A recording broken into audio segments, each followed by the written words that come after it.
வரலாற்றில் மிகவும் விசுவாசமான கூட்டாளிகளால் காட்டிக் கொடுக்கப்பட்ட தலைவர் ஒருவர் இருந்தார். 1954 சைகான், தென் வியட்நாம். ஒரு கத்தோலிக்க அரசியல்வாதி அமெரிக்க ஆதரவுடன் ஜனாதிபதியானார். பௌத்த பெரும்பான்மை நாட்டில் அவர் கத்தோலிக்கர்களுக்கு சிறப்பு சலுகைகள் வழங்கினார். பொருளாதார வளர்ச்சி கொண்டு வந்தார். கம்யூனிஸ்டுகளை எதிர்த்து போராடினார். ஒரு காலத்தில் அவர் ஜனநாயகத்தின் நம்பிக்கையாக இருந்தார். ஆனால் பௌத்த துறவிகளை ஒடுக்கத் தொடங்கினார். திக் குவாங் டக் என்ற துறவி தன்னை எரித்துக் கொண்டார். பௌத்த எதிர்ப்புகள் பரவின. அவரது அமெரிக்க நண்பர்கள் அவரை கைவிட்டனர்.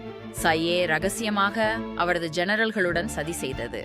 அவர் நம்பிய படைத்தளபதிகளே அவருக்கு எதிராக திரும்பினர். நவம்பர் 2, 1963 கவச வாகனத்தில் அவரையும் அவர் சகோதரனையும் சுட்டுக் கொன்றனர். தனது விசுவாசமான கூட்டாளிகளால் காட்டிக் கொடுக்கப்பட்ட தலைவர் நகோ டிண்டியம்.